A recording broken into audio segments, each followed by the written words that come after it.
The film begins by showing the year 2135 when humanity faces a dire situation as the sea levels on Earth continue to rise.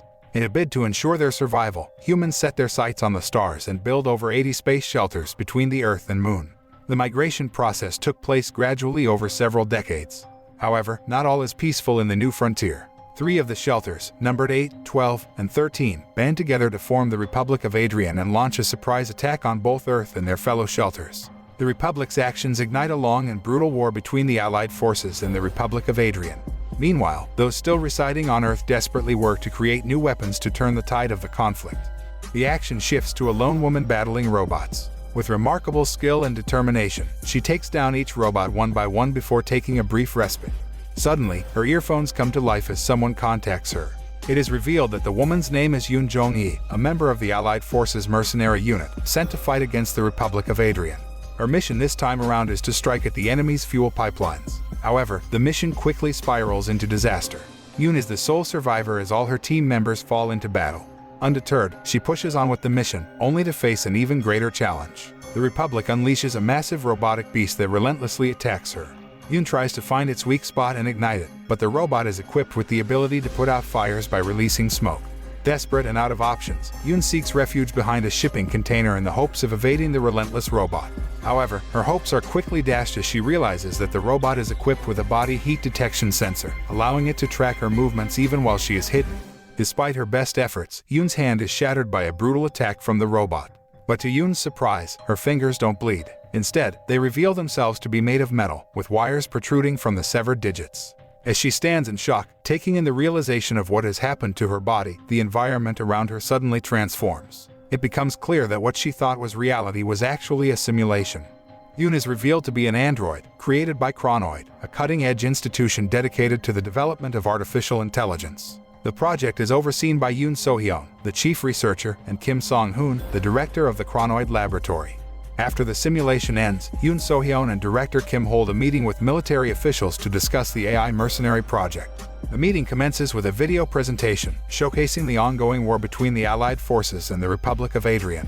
The video then transitions to a biography of Captain Yoon Jong-hee.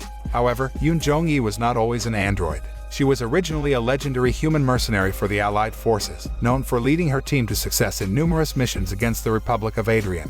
35 years ago, she failed in a mission to destroy an enemy fuel pipeline and fell into a coma. Recognizing her exceptional abilities, the researchers at Chronoid convinced her family to allow them to clone her brain.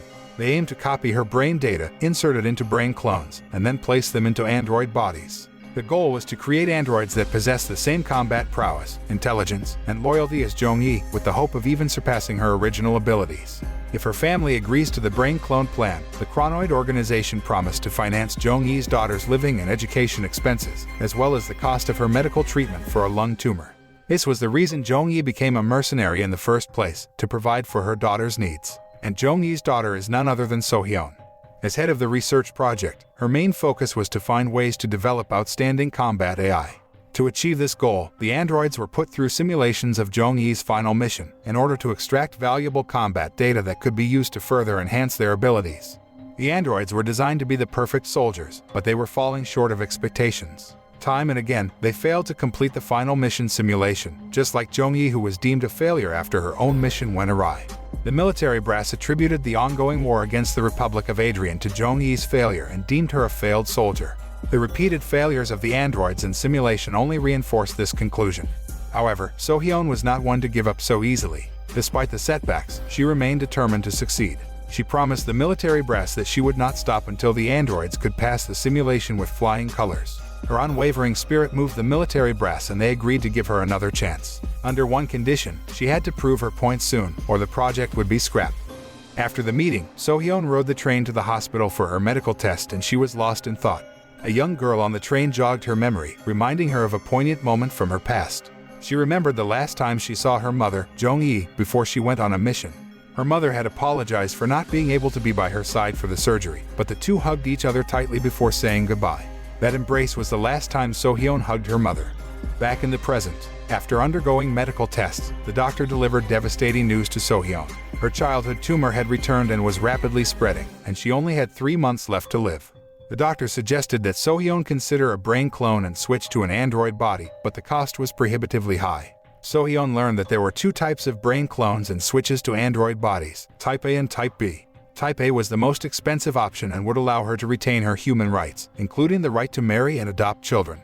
Type B, which was recommended by the doctor, was less expensive but came with some significant limitations. The government would have access to the data in her brain and be able to use it for its own purposes. The last option is Type C. This was a less attractive option, as those who chose Type C would not be considered human beings. Their brain data would be sold to companies or individuals, who would then create clones using that data. The result was that the original person's identity would be lost among the many clones created from their data.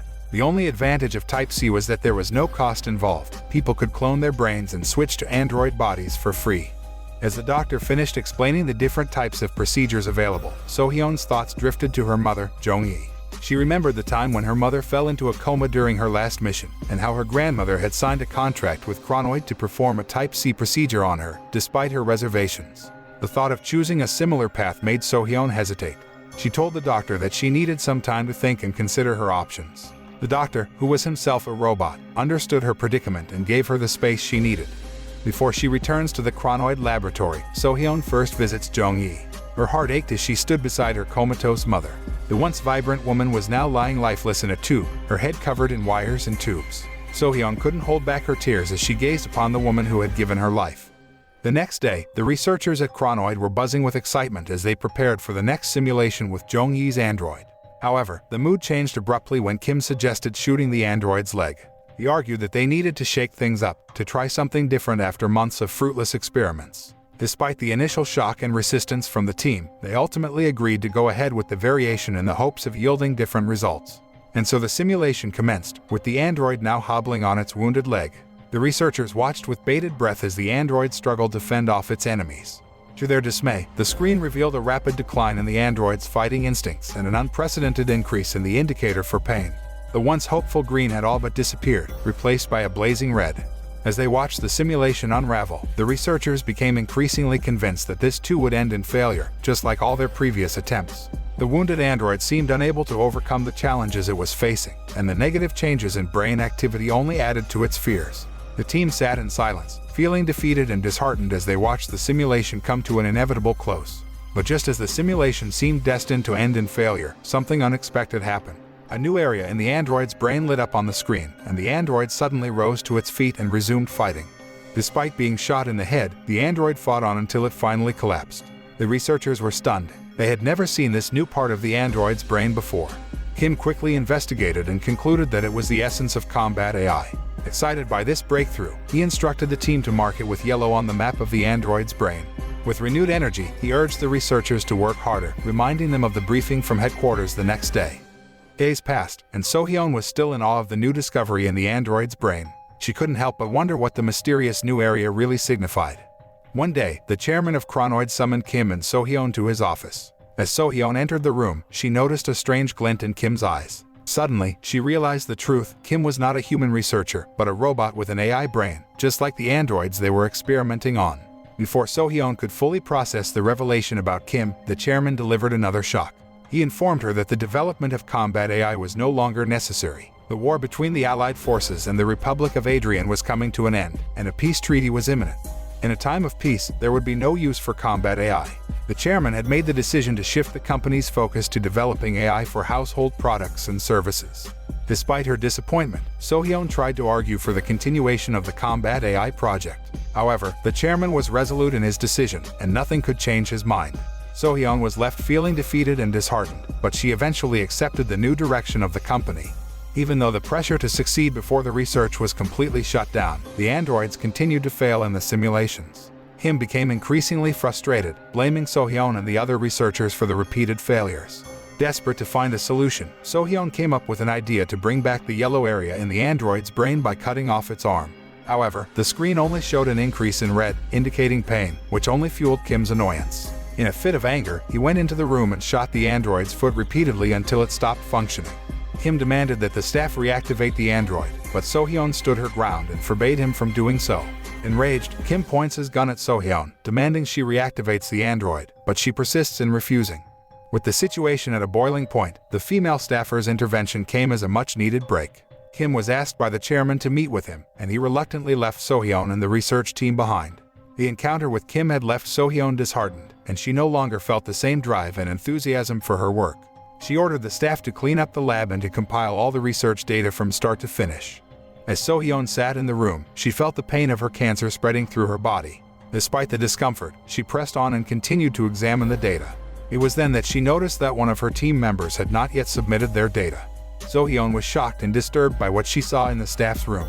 Her mother's android, dressed in a provocative outfit, was lying on the table, and she immediately covered it with a blanket before strangling the staff and demanding an explanation. The staff member explained, with a nervous stammer, that the company had ordered him to test the capabilities of Jong-ee's model android body, including its potential uses as a sex doll. Hearing that, So-hyun's heart was heavy with grief and anger as she made her way to the control center of the lab. When she arrived, she found Kim there, and he informed her that the company had made a decision. They would allow the lab to perform one more simulation, but it had to be done the following day. So-hyun then goes to check on Jong-ee's last android that did the simulation. With care, she reduced the pain sensors to allow the android to communicate more effectively without experiencing any discomfort. As they engaged in conversation, So-hyun informed the android about the situation and her plans to decommission it. Just as So-hyun was about to initiate the destruction sequence, she was taken aback by an unexpected development. To her surprise, the yellow area in the android's brain had reappeared. Even more shocking, the android asked about the outcome of her daughter's surgery. As the yellow on the screen intensified, indicating heightened thought and emotion, So-hyun couldn't hold back her tears as she replied that the surgery had gone well. The android then shared a poignant tale with So-hyun. It revealed that before her daughter's surgery, the young girl had gifted it a doll, asking that it not be taken away. Unfortunately, the doll was lost amidst the chaos of battle, and the android confessed that its focus had been thrown off as a result.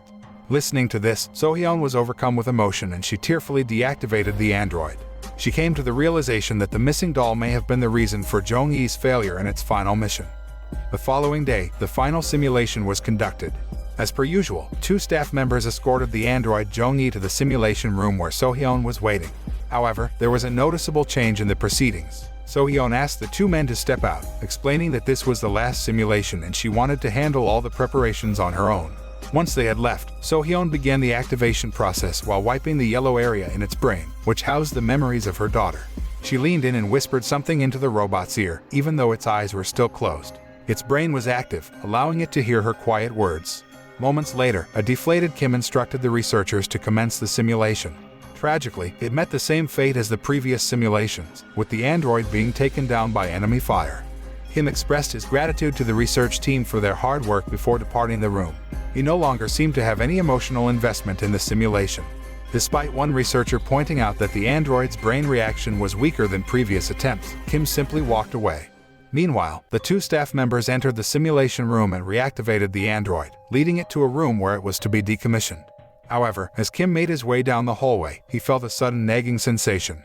He returned to the simulation control room and asked the staff to play back the simulation footage. Upon closer examination, he realized that the android had not actually been hit by a bullet. It was merely pretending to be shot. Concerned that something was amiss, Kim instructed the staff to mute the alarm. Just as it started ringing, the android swiftly attacked the 2 accompanying staff members and fled to an unknown location. With the police robots en route to the lab, Kim ordered the activation of 3 combat robots to locate the missing Jong-ee android. In the meantime, So-hyun erased all of Jong-ee's original data from the main server. The rogue android, Jong-ee, entered a room filled with deactivated counterparts and chose to blend in with the inactive units in a bid to evade detection. However, the 3 combat robots were far more advanced than they appeared. They quickly located the active Jong-ee android, leading to a fierce battle with the android facing off against all 3 robots at once. The situation escalated as police robots arrived at the laboratory and entered the building. The android had fought a grueling battle and emerged victorious, but at a cost. It had lost an arm in the fight against 2 rival robots. As it lay depleted of energy, the final opponent approached. The robot was about to end the android's existence when suddenly, So-hyun appeared. With quick thinking, she disabled the enemy, saving the android from certain defeat. As she tended to the wounded machine, she revealed that she was the one who had whispered encouragement and instructions to it earlier. Moments later, the police robots finally arrived at the storage room and aimed their weapons at the android. So-hyun was safely carried out by a combat robot, but the android was still in danger. As the police robots approached, they were ready to fire, but to their surprise, they found that the android's head was empty. No brain clones were inside. One of the police robots quickly checked the room's CCTV footage and uncovered the truth. Before the police robots arrived, Sohyun had removed Jong-Yi's brain clone from the android and transferred it into the head of one of the remaining combat robots. As Sohyun and Jong-Yi made their escape on the elevated rail, they were unaware of the danger that awaited them. Kim had been waiting for them inside the train, and he was far from pleased. He felt betrayed by Sohyun for taking away Jong-Yi's robot, and he was determined to make her pay. In a fit of anger, Kim raised his weapon and aimed at Sohyun. He fired, and the shot struck her shoulder. Though injured, she was lucky to have escaped a more fatal wound. The sight of Sohyun's injury incited Jong-Yi's robot to take action against Kim. With lightning speed, it fired a shot that hit Kim in the eye, damaging it. As he saw his reflection in the window, Kim was suddenly struck with the realization that he too was a robot. The truth was too much for him to bear, and he launched into a rage-fueled attack against Jong-Yi. The two robots engaged in a fierce battle, their movements growing more frenzied by the moment. In the midst of the struggle, they accidentally triggered the train's acceleration button, causing it to speed up. As if the situation wasn't dire enough, the police robots were hot on their heels, chasing them down on another train. In a dramatic turn of events, they jumped onto Kim's train, guns at the ready to take on the formidable robot Jong-Yi. But their efforts proved to be in vain. The robot was a formidable opponent, possessing the combat abilities of the legendary mercenary Jong-Yi. In a moment of chaos, the carriage hit something that caused it to split into two pieces. Sohyun found herself at the top, while Kim and Jong-Yi's robot was at the bottom. The bottom half of the train, with Kim and the robot, plummeted to the ground. In a heart-stopping moment, the Jong-Yi robot climbed to the top of the train just in time, narrowly escaping the same fate as Kim. The train finally came to a stop in a remote, mountainous area. As Sohyun and Jong-Yi's robot heard the approaching sirens of the police, Sohyun knew that their time together was coming to an end. With a heavy heart, she implored the robot to leave her behind before the police arrived. She told it that it must now live for itself, free from the worries and constraints of the past. To her surprise, the robot responded by pulling her close and embracing her. The gesture was familiar, reminding Sohyun of the final embrace she received from her mother. With tears in her eyes, Sohyun watched as the robot escaped into the forest, leaving her alone on the train. And with that, the film came to an end.